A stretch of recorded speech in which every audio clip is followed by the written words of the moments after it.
Magandang araw sa lahat po sa atin.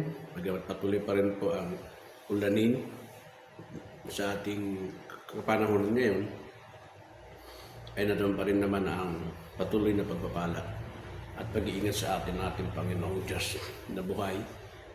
Ang aking pong talatang na pagbilayan ay ang 17:4 and 5 ng John na binabanggit dito ng Panginoon Kristo na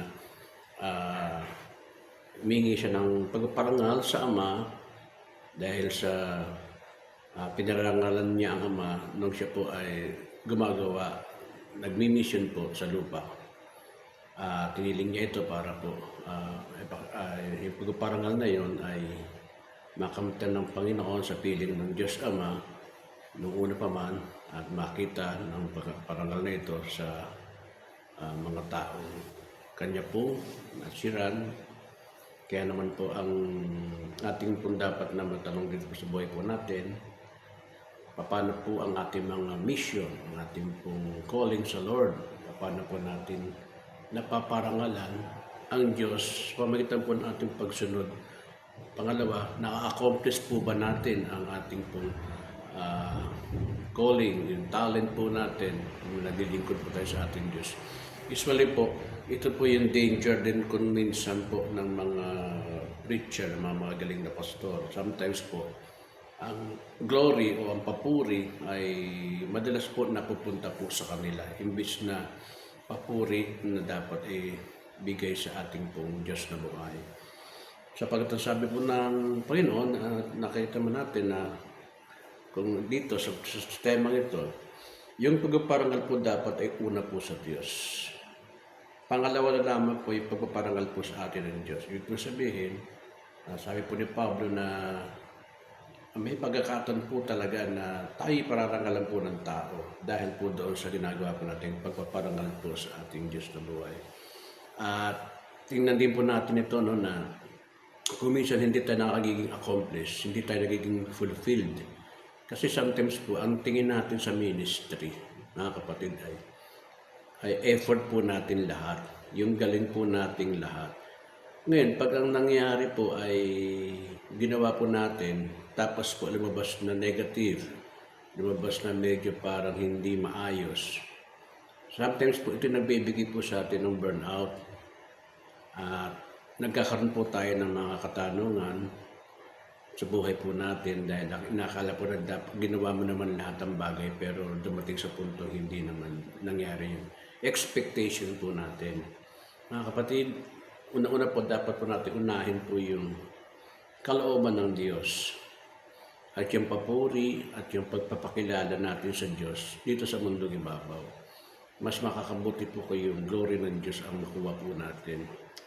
Pagkagaroon po ang nakuha po natin, magiging fulfilled po ang mga bagay na ginagawa natin sapagkat maunawaan po natin na tayo po ay ginagamit lamang ng ating Panginoon. May mga pagkakataon po talaga na sometimes po ay talaga nakakaroon tayo ng mga regrets o mga bagay na kung saan nakakala po natin na tama naman ang ginagawa natin, tama naman yung nangyari.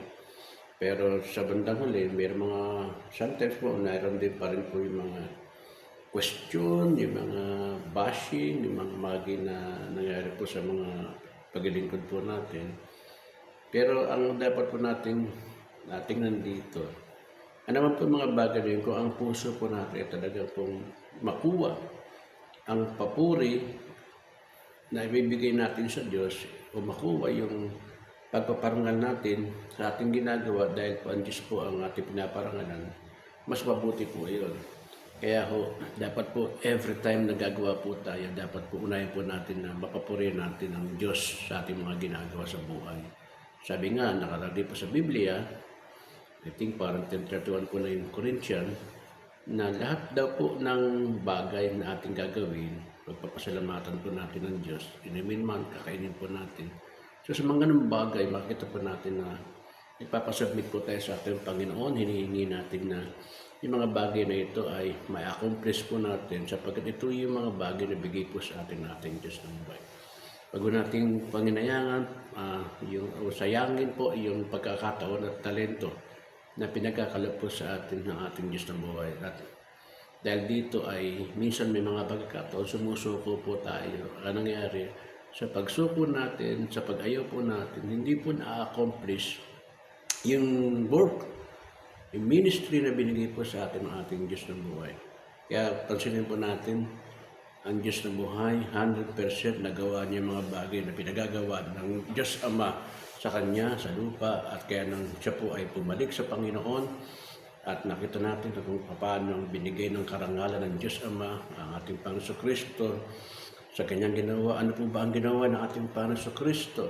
Yung kanyang pong pag-aalay ng buhay niya ay iginawa po niya ito para po ihandog sa mga taong mananampalataya po sa Kanya at magsisi at tatanggapin siya bilang Panginoon at sariling tagapagligtas.